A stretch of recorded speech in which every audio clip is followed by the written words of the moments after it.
आज पूरा वातावरण राममय है और हमारी संस्कृति का पुनर्जागरण हुआ है। मगर बाल कांड में गुरु वशिष्ठ जी ने विशेष रूप से ये बात कही है कि धर्मशील लोगों के पास सुख संपदा वैभव ऐश्वर्य अपने आप जाता है। तो धर्मशील व्यक्ति हमारे पास बैठे होंगे, अपने आप जाता है हमारे। उसमें कहा गया है 293-94 के बीच की चौपाई है मानवर कि जिम सरिता सागर महजाई यद्यपि ताहि कामना नाही और तिम सुख संपत्ति बिनहि बुलाए धर्मशील पहि जाय सुभाए। मानवर इसका भावार्थ यह है कि यद्यपि समुद्र कामना नहीं करता लेकिन फिर भी नदियां उसी की तरफ जाती बिना बुलाए। इसी तरह से मान्यवर जो धर्मशील व्यक्ति होते हैं, धर्मात्मा लोग होते हैं, उनके पास सुख संपदा वैभव ऐश्वर्य अपने आप जाता है मान्यवर। इसके साथ ही मंदिर में आपकी अनुमति से मैं वर्ष 2024-25 के बजट प्रस्तुत करता हूं मान्यवर। प्रतियां वितरित कर दी जाएं और सभी लोगों के टैबलेट में वो डाउनलोड हो गया, प्लीज चेक कर लें। मान्यवर, यदि हम किसी समाज संस्कृति में उच्चतम आदर्शों की कल्पना करें तो राम राज्य की संकल्पना के बाहर नहीं जाया जा सकता। समाज में परस्पर सहयोग एवं विश्वास, न्याय आधारित सुशासन, अपराध शून्यता तथा वर्ग भेद का पूर्ण अभाव, धर्मानुकूल आचरण को राम राज्य की प्रमुख विशेषताओं के रूप में निरूपित किया जा सकता है। मर्यादा पुरुषोत्तम श्री राम का जीवन हजारों वर्षों से भारत और विश्व को महत्तर जीवन आदर्शों की ओर अग्रसर होने को प्रेरित करता रहा है। पिता के वचन का मान रखने के लिए समस्त राजसी वैभव को निसंकोच त्याग कर वनवास के लिए प्रस्थान करना और दुष्टों और अधर्मियों का दृढ़तापूर्वक दलन करना, ऐसे राजधर्म का अनुपम उदाहरण कहीं और नहीं मिलता। यदि कहा जाए कि आज हमारे प्रदेश का शासन कहीं न कहीं राम राज्य की अवधारणा से अनुप्रेरित है और सामाजिक, सांस्कृतिक, आर्थिक और आध्यात्मिक उन्नति की ओर अग्रसर है, तो यह अतिशयोक्ति नहीं होगी मान्यवर। मर्यादा पुरुषोत्तम श्री राम जी के भव्य मंदिर का अयोध्या में निर्माण होने के से हमारे सामाजिक और सांस्कृतिक क्षेत्र को बहुत प्रोत्साहन मिला है। अयोध्या विश्व का बहुत बड़ा पर्यटन केंद्र बन गया है। यहाँ पर भारत और विदेश से आने वाले पर्यटकों की संख्या बहुत बड़ा इजाफा हुआ है, जिससे हमारी आर्थिक स्थिति को बहुत बड़ा बढ़ावा मिला है।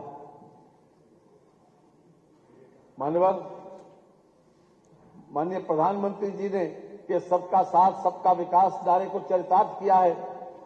साथ ही हमारी नीतियां विशेष रूप से युवा, महिला, किसान व गरीबों के उत्थान को समर्पित हैं। ये तथ्य सभी को ज्ञात है कि हमारे तेजस्वी मुख्यमंत्री माननीय योगी आदित्यनाथ जी के कुशल नेतृत्व में प्रदेश में कानून व्यवस्था में अभूतपूर्व सुधार हुआ है। इसके साथ ही अवस्थापना और कनेक्टिविटी में उल्लेखनीय सुधार एवं विस्तार के फलस्वरूप वर्ष 2023 में संपन्न ग्लोबल इन्वेस्टर्स समिट के माध्यम से 40 लाख करोड़ रुपए के से अधिक के निवेश प्रस्ताव प्राप्त हुए हैं, जिनसे 1.10 करोड़ लोगों को रोजगार मिलेगा। प्रदेश में संगठित अपराध का सफाया हो चुका है और औद्योगिक क्षेत्र तीव्र गति से आगे बढ़ रहा है।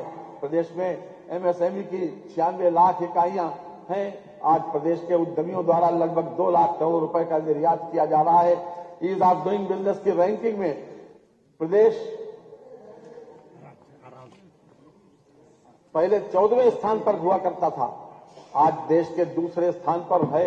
आज उत्तर प्रदेश भारत का अग्रणी विकासशील प्रदेश बन चुका है। हमारी सरकार अब तक लगभग 6 करोड़ व्यक्तियों को गरीबी से बाहर निकालने में सफल रही है। आज प्रदेश में बेरोजगारी दर केवल 2.4% रह गई है। प्रदेश सरकार द्वारा सेमीकंडक्टर नीति को मंजूरी दी गई है। ये नीति प्रदेश में सेमीकंडक्टर इकाइयों की स्थापना एवं विकास का मार्ग प्रशस्त करेगी, जिससे देश और विदेश से प्रदेश में बड़े पैमाने पर निवेश प्राप्त होगा। ऐसी नीति लाने वाला उत्तर प्रदेश देश का चौथा राज्य बन गया है। लखनऊ में लखनऊ में दिल्ली की तर्ज पर एरो सिटी विकसित किए जाने की योजना है, जो लगभग 1500 एकड़ में विकसित की जाएगी। इससे 7 सितारा होटल, पार्क, विश्व स्तरीय कन्वेंशन सेंटर जैसी सुविधाएं उपलब्ध होगी। प्रदेश सरकार द्वारा हीरो फ्यूचर एनर्जीज के साथ 4000 करोड़ रुपए के निवेश का एमओयू हस्ताक्षरित किया गया है, जिसके अंतर्गत संस्था द्वारा प्रदेश में नवीकरणीय ऊर्जा एवं क्लीन टेक्नोलॉजी परियोजना में निवेश किया जाएगा। प्रदेश सरकार द्वारा हैदराबाद में फार्मा कॉन्क्लेव का सफल आयोजन किया गया, जिसके परिणाम स्वरूप बड़ी फार्मा कंपनियों द्वारा उत्तर प्रदेश में निवेश करने में रुचि दिखाई जा रही है। हैदराबाद में आयोजित विंग्स इंडिया अवार्ड 2024 में उत्तर प्रदेश को स्टेट चैंपियन इन एविएशन पुरस्कार से सम्मानित किया गया। माननीय उत्तर प्रदेश आर्थिक सामाजिक विकास के हर क्षेत्र में नई ऊंचाइयों को प्राप्त कर रहा है। हमने इस नैरेटिव को सिरे से खारिज कर दिया कि उत्तर प्रदेश एक बीमारू प्रदेश है। हमने प्रदेश की जनता में, प्रदेश की मेधा में अपार संभावनाओं को देखा और बड़े आत्मविश्वास के साथ माननीय मुख्यमंत्री जी के नेतृत्व में विकास गाथा की रचना की है। हौसले दिल में जब मचलते हैं, आंधियों में चिराग जलते हैं। मान्यवर, जैसा मैंने प्रारंभ में कहा है कि हमारी नीतियां विशेष रूप से युवा, महिला, किसान व गरीबों के उत्थान को समर्पित हैं। मैं इस क्रम में संक्षिप्त ब्यौरा प्रस्तुत करना चाहता हूं। किसान डार्क जोन में नए निजी नलकूप कनेक्शन देने पर लगे प्रतिबंध को हटा लिया गया है।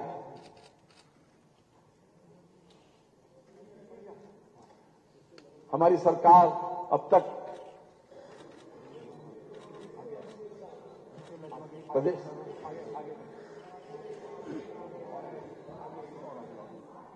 ठीक चल नहीं रहा।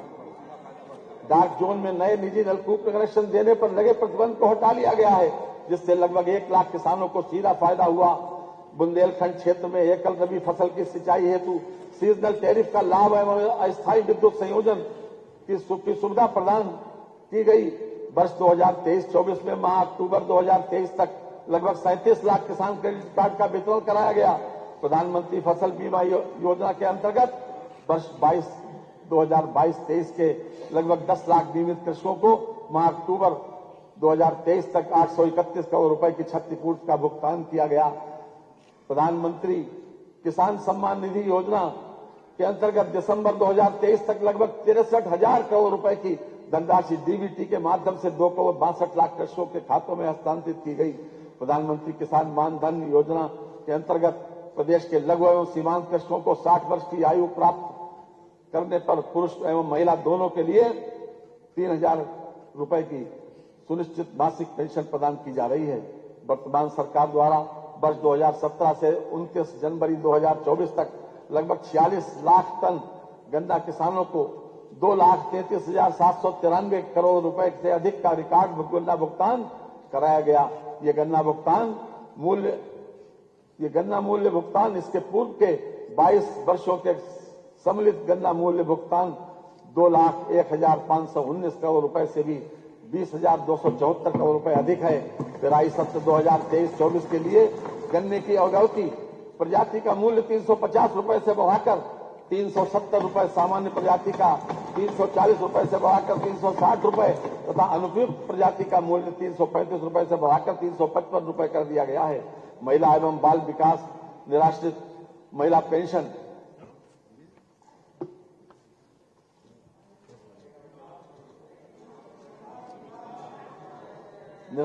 पेंशन योजना पात्र लाभार्थियों को पेंशन की धनराशि 500 रुपए प्रतिमाह से बढ़ाकर 1,000 रुपए प्रतिमाह कर दी गई है। योजना में 2023-24 में प्रति तृतीय तिमाही तक 31,28,000 निराश्रित महिलाओं को लाभान्वित किया गया। मुख्यमंत्री कन्या सुमंगला योजना के अंतर्गत पात्र बालिकाओं को 6 विभिन्न श्रेणियों में कुल 15,000 रुपए की सहायता प्रदान की जा रही है। वित्तीय वर्ष 2019-20 से 2023-24 तक 17.82 लाख लाभार्थियों को इस योजना से लाभान्वित किया जा चुका है। महिला किसान सशक्तिकरण परियोजना के अंतर्गत वित्तीय वर्ष 2024-25 में 200 उत्पादक समूहों का गठन करके तकनीकी सहयोग प्रदान किया जाना लक्षित है। उत्तर प्रदेश रानी लक्ष्मीबाई महिला एवं बाल सम्मान कोष के अंतर्गत 1 लाख रुपए से 10 लाख रुपए की आर्थिक क्षतिपूर्ति प्रदान किए जाने की व्यवस्था है। प्रदेश के 117 विकास खंडों में 124 ग्रामीण स्टेडियम मल्टीपर्पज हॉल का निर्माण किया गया है। प्रदेश की ग्राम पंचायतों में 53,800 युवक मंगल दल एवं 51,300 महिला मंगल दलों का गठन किया जा चुका है। इन दलों के माध्यम से युवाओं की सहभागिता राष्ट्रीय एवं सामाजिक महत्व के कार्यों में सुनिश्चित कराई गई है। कर्नाटक में 12 से 16 जनवरी 2023 तक आयोजित 26वें राष्ट्रीय युवा उत्सव में उत्तर प्रदेश के लोकगीत की टीम ने प्रथम स्थान प्राप्त कर स्वर्ण पदक अर्जित किया है।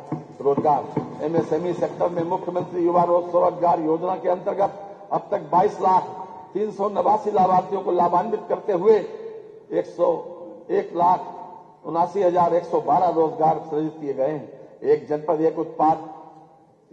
एक उत्पाद वित्त पोषण योजना के अंतर्गत 13,597 लाभार्थियों के माध्यम से 1,92,193 रोजगार सृजित हुए हैं। मान्यवर विश्वकर्मा श्रम सम्मान योजना तथा एक जनपद एक उत्पाद कौशल उन्नयन एवं टूल किट योजना के अंतर्गत लगभग 4.08 लाख रोजगार सृजित हुए हैं।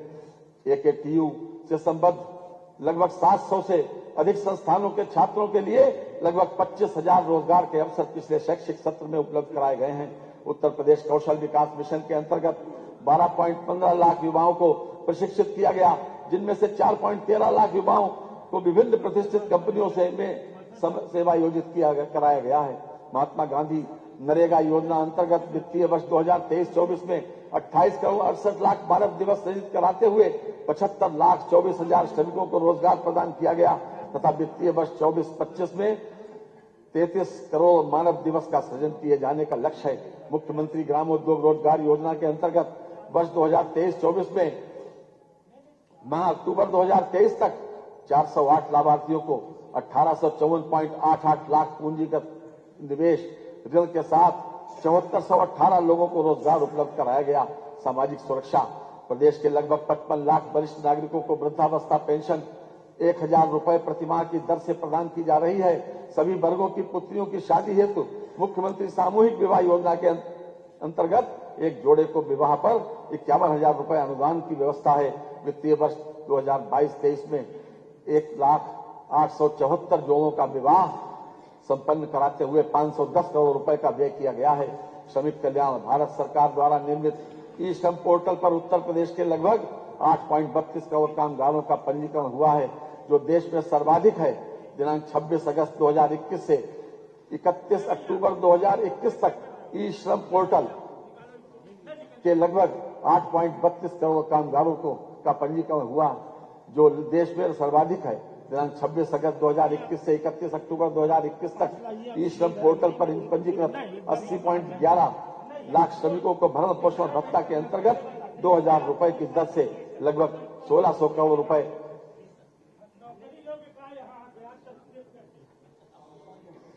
करोड़ रुपए का भुगतान किया गया है। निर्माण कामगार मृत्यु विकलांगता सहायता एवं अक्षमता पेंशन योजना तथा निर्माण कामगार अंत्येष्टि सहायता योजना को एकीकृत करते हुए नई योजना निर्माण कामगार मृत्यु व दिव्यांगता सहायता योजना कर दिया गया है। समस्त योजनाओं में माह नवंबर 2023 तक 40,183 कामगारों को लाभान्वित किया गया है तथा 433 करोड़ रुपए की धनराशि व्यय की गई है। निर्माण कामगार गंभीर बीमारी सहायता योजना के अंतर्गत गंभीर बीमारियों का इलाज सरकारी अस्पतालों में कराने पर इलाज के व्यय की 100% प्रतिपूर्ति कराई जा रही है।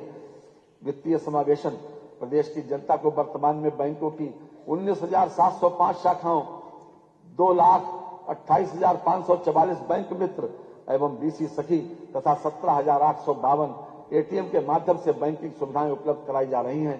प्रधानमंत्री जनधन योजना के अंतर्गत प्रदेश में 9 करोड़ खातों के साथ उत्तर प्रदेश देश में प्रथम स्थान पर है। प्रधानमंत्री सुरक्षा बीमा योजना के अंतर्गत अब तक प्रदेश में 5 करोड़ 54 लाख नामांकन के साथ उत्तर प्रदेश प्रथम स्थान पर है। प्रधानमंत्री जीवन ज्योति बीमा योजना अंतर्गत अब तक प्रदेश में एक। हमसे जुड़े रहने के लिए हमारे YouTube चैनल को सब्सक्राइब करें और नई वीडियो की नोटिफिकेशन के लिए बेल आइकॉन को दबाएं। अगर आप ये वीडियो Facebook पर देख रहे हैं तो लाइक जरूर करें और ज्यादा से ज्यादा शेयर करें। धन्यवाद।